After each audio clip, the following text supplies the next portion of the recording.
The jig of the day, one of my patterns, river crawl. We're going to learn how to tie this dude. You ready to run and gun? It's time for blast off. Let's go.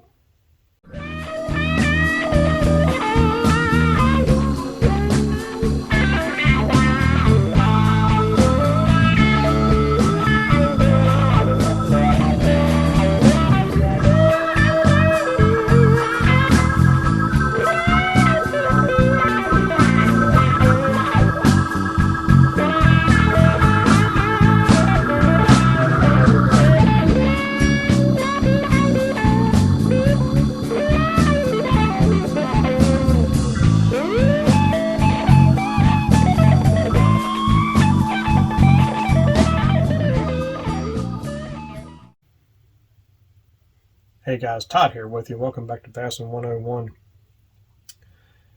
This jig tie is one of my patterns that I tie in a jig. I call it River Crawl. It's just a natural cream color jig with some orange, some little bit of blue, the black, and copper and flashy blue because I want, or tinsel, because I want a lot of different colors I can throw. But that's a good look at what it looks like. Got plenty of orange. You can throw an orange trailer with it, but it's mostly all cream. Just a natural crawfish kind of color with just a little bit of blue. And you notice I had all these colors behind the two main colors, which is black and natural. So everything blends in really good. And when you compress it, I mean, everything just hides in there very well. Gotta love that with rubber. Just keeps it more natural that way. Let's go to the tying bench. I'll show you how to tie this pattern. Okay guys, today we're going to tie the river crawl. This is one of my specialty colors I do. It's just a good all-around river type pattern that you can use a lot of different color trailers with. It's just up to your own imagination. Again, we're going to tape off the weed guard with blue painter's tape. Make sure it's on there good because you don't want it backing off on you and coming back up when you're trying to tie something. I'll put just a little drop Loctite super glue.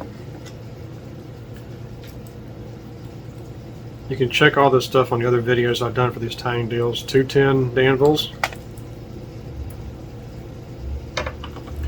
Now for the recipe. This pattern is also going to be what I call skip tied.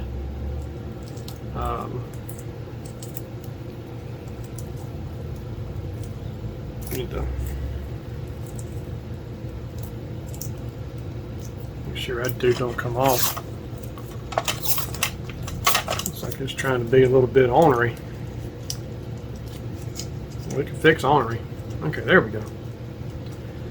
Everything's skip cut. In other words, everything it's all separated in the center. See here? This allows everything to follow around better and allows you to layer the colors because these are all bold colors. I don't like rubber to be just boom, right in your face. But the recipe for this pattern, again, 10 strands of black. This kind of helps to mold in the weed guard and the head better. 10 strands of orange. 5 strands of blue, 20 strands of cream. Cream's hard to find. You just kind of have to look. I know Sportsman's Warehouse had cream. I bought them out. They're gone. But this is a little stiff. But soaking it in alcohol really did help it. But it's still a little stiffer than most, but it still looks really good on a jig. So the first color I'm going to lay out is black, and I'm going to center this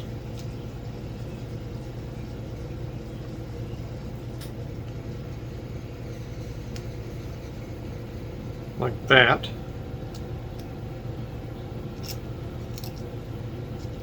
So I can get a good spread, but I want to keep this towards the top. I really don't want this at the bottom. So the top and down the sides are perfect. All right, just like that. The next color is the main color, the natural cream. I will tie this from the bottom because what I want to happen is I want this to spread all the way around the jig. Kind of sporadically. It's not really a single layer type of deal. That's why I do what I call skip tie, because it allows me to get the color all the way around the jig, but not clumped around the jig like this as a single strand that's not been separated. This allows it to kind of lay out and just kind of fall where it wants to. That's the best way to work with it. There we go, orange.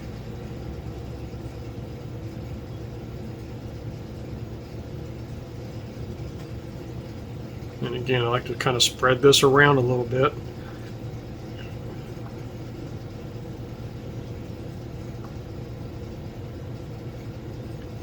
Almost to the very top, like a strand or two towards the top. I mean, that's the beauty of skip tying, is you can kind of move stuff around as you need.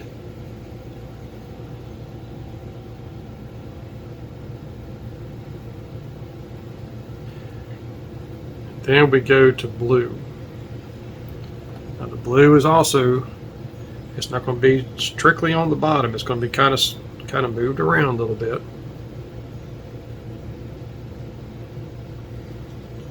We'll cinch it down first, get a couple wraps around it, and then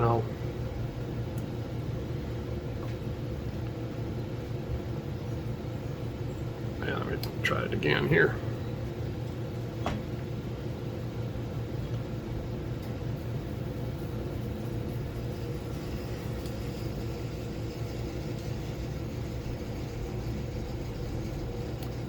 I'm keeping it towards the bottom, but I also want to kind of just spread it out a little bit. But it's mainly going to stay on the bottom, just like that.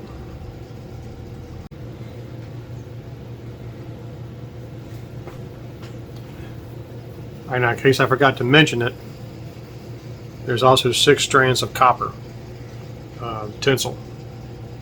I like copper on, just a natural crawfish kind of thing. And again, I'm going to loosely tie it. I want it on the bottom. I don't mind it. It's not on the bottom there, is it?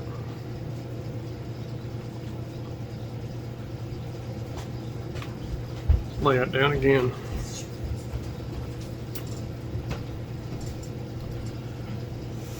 Let's try this again.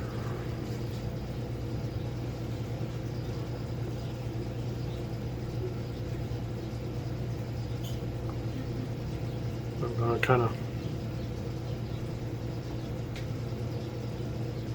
separate it around a little bit.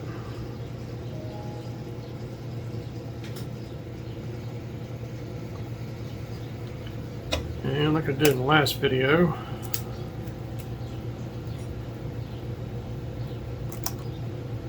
kind of clamp that down so it stays out of my way. And my final wraps. Again, Sally Hansen's no chip. About 3 or 4 inches down to the thread.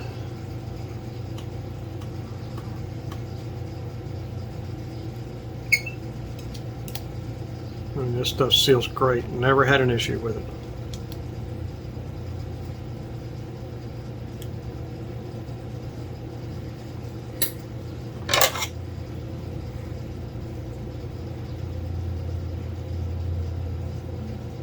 Right in there. I can loosen that.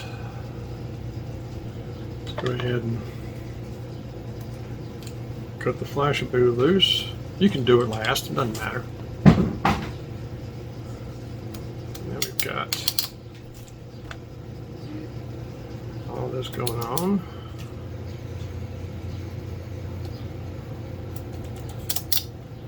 Watch that Flash-A-Boo, don't get it caught in your fingers when you're stretching, or you'll break it off.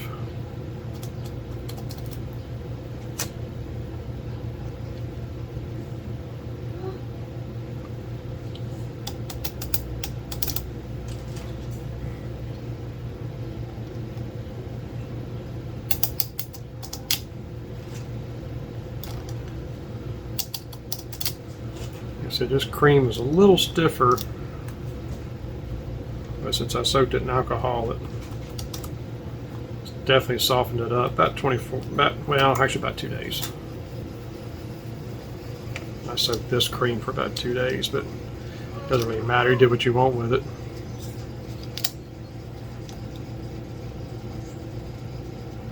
All right, let's cut this weed guard loose. Just fine.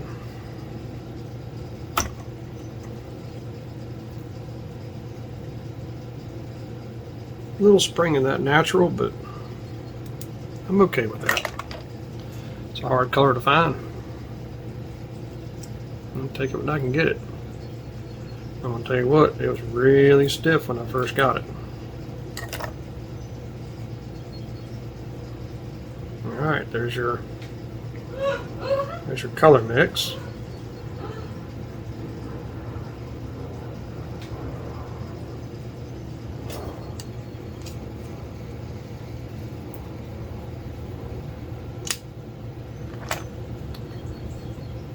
Chip clip makes it a lot easier to hold this skirt together, because again, from the bottom of the hook, I'm going to go 3/4 of an inch. Cut everything off.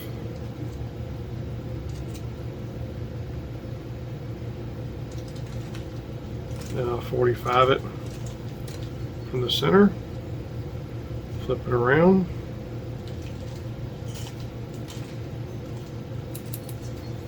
from the center.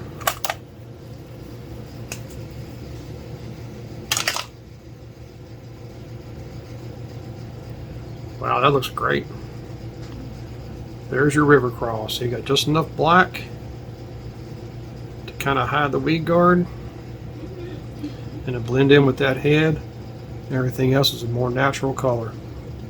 A little bit of that orange, a little bit of that blue. This makes a good river pattern.